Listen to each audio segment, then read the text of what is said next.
Hi everyone, welcome back to another new tutorial by Studio IC. Again, a tutorial for Edge Animate, and today we are going to make a splash page for a movie. This time for the movie City Trash. Great movie directed by Derek Flint, and well, the bad thing about this is that this whole movie doesn't exist at all. I created this especially for this tutorial, and I don't know if Derek Flint even is a director. City Trash could be a movie, but this is not the trailer and not the splash page for the movie City Trash that's out there. This is just fake. I created this all from stock material, and it's all for the purpose of this tutorial. In this tutorial we're going to make a responsive design for this splash page, and also we're going to embed a YouTube video for the trailer. For everybody who's already subscribed to my YouTube channel, you probably have seen this little trailer already in my channel, and we're going to embed that one in there. So if you were wondering why this trailer is even online, well, it is for the purpose of this tutorial. I started off obviously in Photoshop like I always do, and as you can see I have a very rough Photoshop file. Layers are not named, there are different layers in there, there's font in there, filters in there, there are smart clips in there. This is not the material you want to export to Edge Animate. You need to clean this up, and I already did. I made a new document and cleaned everything up. All the effects are in the layers, and everything is basically or a normal Photoshop layer or a smart clip. And this is the material we can export for Edge Animate. And that is what we're going to do right now. So we did this before, so I'm not going to make a big fuss out of this. In the previous tutorial I explained I explained it to you very detailed, and now it's only a matter of doing this. We're going to go to scripts, and we're going to go to export layers to files. We get this old-fashioned Photoshop pop-up file, and we're going to determine where our material is going to be. This is going to be in tutorial, and to make this nice and neat, we're going to make an images map for all our PNG files that we're going to export. PNG 24, transparency is on, so we can look through all these layers, run the script, and Photoshop will deal with every layer separately and will make a PNG out of every layer that we created in our document.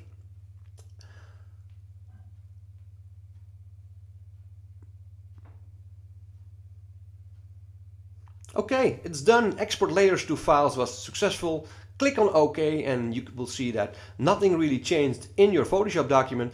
It only produced a couple of PNGs from your document. So your Photoshop document is still intact, and you can save this as raw material or basic material and use it again if you want to. It's time to move over to Edge Animate and to create a beautiful responsive design for this splash page. Here we go. So here we are in Edge Animate. I created a new file, and before we're going to import all our PNGs, it's very important to make sure that our stage, our file, is suitable for the things that we want to do here. And we want to make this responsive, so we need to change a couple of settings on our stage. First of all, as you can see, the width and the height of our stage are both pixels, and we don't want that. We want the width to be percentage. And to change that, we got a little switch here. After our pixel value, there's a little switch here, and we can change that into percentage. So now our stage will be 100% white. As you can see, the height is 400, and we want to have this height fixed, so we're not going to change much about this. Only the height is going to be 650 for this project. That's all we're going to do. And as you can see, we got a little bit of a square stage right now. Our content will never fit in there, but that's really not a problem, because the moment that we change this width to percentage, we have a little anchor here, and it's now positioned on 50, because, you know, well, that's the basic position that this document was on before we started changing things. And I can drag this out right now, this anchor. Look, here we go. I can make it bigger, and I can make it smaller. So basically in Edge Animate you can see what different sizes of screens will do for you by just dragging with this little anchor here. That's very cool. Now we need some limitations, because I don't want my design to be in 100 pixels, for example, and I also don't want my design to be in 2000 pixels, for example. So I need to have a maximum width and a minimum width, and everything has to scale in percentage within these two parameters. So the maximum width and the minimum width is something that you can change underneath the width and the height in the stage. The minimum width will be for me 350 pixels. So everything below 350 pixels will stick to the screen. The maximum width is none right now, and we're going to change this and we're going to say at least 1000 pixels. So this is what it's like. Now if we're going to drag with our anchor, here we go, our anchor is not working for me at this point. Come on. If we're going to drag with our anchor, you can see that if we are going under 350, our anchor will move, no problem, but our stage will say, well, okay, this is 350, and that's all I have. Same goes for 1000. If we're going to move over to 1000, our stage will stick to 1000 pixels. And that's exactly what we want. So if we got this all fixed, then we're going to import all our PNG files into this project. Here we are, images, PNGs, open them up and load them in. Again, everything is reversed on your stage, same as in the first tutorial. I am not quite sure why. It could be the export to PNGs that I did in Photoshop. It could be the import here in Edge Animate.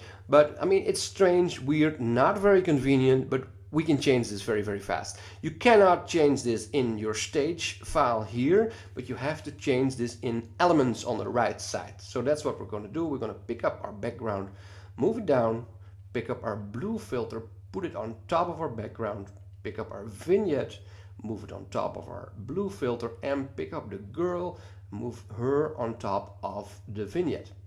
That's basically it. The other layers, the order of the other layers is not too important for me. It'll work fine like this. As you can see immediately is that the blue filter is blue, which is obviously what a blue filter should do, but there is no transparency on that blue filter, which means that if I click them out, you can see through the blue filter, but you need some transparency on the blue filter for the whole splash page. So we're going to go to the left top corner, and you can see that visible is on and the visibility is 100%, and we're going to change this into 50% so we can see through the blue filter. And there we go. As you can see right now, you can see through it, and it gives this little cold urban effect to our splash page. Now the next thing we need to do is arrange everything, because everything is lined up in the left top corner and we don't want that. So we're going to set this on our stage on the position that we want it to be on. This is done by Derek Flint. I guess this has to go down a little bit. It is coming soon, but not in a theater near you. I can assure you that. It's going to be in 3D, so everybody, it is going to be a blast to watch this, but probably nobody ever will. Line it out exactly. We got some social links going on here. Yes, and oh yeah, it's an extended trailer for everybody who already watched this on YouTube. It's 15 seconds, so it's pretty extended, to be quite honest. Okay, this is basically what we want. And we want the right side to move in the left direction, depending on the device you are watching this on. And for that reason, we need to make some symbols. And symbols are, you can compare symbols to movie clips or even compositions. In After Effects, you would call this a composition. In Flash, you would call it a movie clip. Here they are called symbols. Don't know why, but if you know how it's been called, it's very handy. And it makes your life a lot easier. So we're going to select everything that we need for our first symbol. And that's basically everything on the right side except for the video component. If you click on the right button of our mouse, you can convert this to a symbol. And we're going to call this symbol content. There we go. Immediately in Elements, you can see that content is been added to our scene, to our stage. And everything that's in content will be in there. It's called content 2. I'm not sure. We can change that probably. Yeah, we can change that. No problem. Content. That's the name of our symbol, as we call this in Edge Animate. Now we got another one. That's our video component. And this is basically the mock-up of our video component. So this is not the real video component. We just created this to see in our splash page if everything is in the right order and how it would look in our splash page. So basically we're only going to use this to make sure that the size of our symbol that we're going to use to add our YouTube video in is correctly. After that we're going to remove it. So we're going to make a rectangle, and that rectangle has to be the exact same size as this little mock-up. Here we go. And it's black and it's a rectangle, and now we're going to change this into a symbol, because this symbol is the symbol in which our video component will be in. Here we go, convert this to symbol and we call this video. Okay, video, and right here it's called video 2, but we're going to change this into video. And now we can get rid of this one here. We don't have any use for it no more in this project. Goodbye and thank you very, very much. Okay, I'm going to reorder this because I want the symbol for video on top of the symbol of content. That works a bit easier. And now it's time to add some code to our project to make sure that our YouTube video will be in this symbol element. We're going to do this on the stage right here, the top layer, the stage where everything is in the stage. And here on the left side we got this little, it's not an icon, but it's something that you can click on, let's put it that way, and you can add code to your stage. If we click on this, you can see immediately there's a panel and there are a lot of options to choose from. We're going to go for the first option, creation complete. That's what we're going to do. Here we go. Now you can see that we can add code into this field here, and I already prepped that code for you in a document, a Word document, and this is basically the code that we're going to need. We're going to create an iframe with some YouTube elements in there so we can display a YouTube video in the right size, the right width, the right height, and with the right link. I already prepped this, so the link to the YouTube video is the link to the video that I'm going to use for this project. So basically it's like this, copy and paste. The green line here is just common code, so we can remove that and paste it in there. Okay, a couple of things, very important things. First of all, if you are going to embed a YouTube video, make sure that you got the embed tag in your line, in your URL line. If you don't do this, it won't work. Very important. And we got to check the width and the height, because they have to be the same as the width and the height of the symbol that we are going to add this to, and that symbol is video right here. So we're going to click on our video symbol and see what it is. It's 343 and 202. 343, 202. Perfectly. This should work, people. So we're going to close this down and, well, we cannot wait no longer. So we're going to test this in a browser screen. Here we go. And there you have it. Our video is embedded into our Edge project. Check it out, see what it does.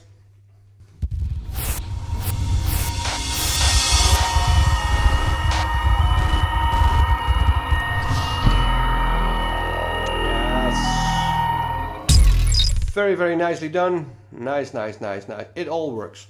But if we're going to drag our design, you can see that it's not going to move with us. So the next thing we need to do is make sure that every component on our stage that we want to move, that we want to act responsive, is going to do that. So we're going to go back to our Edge file.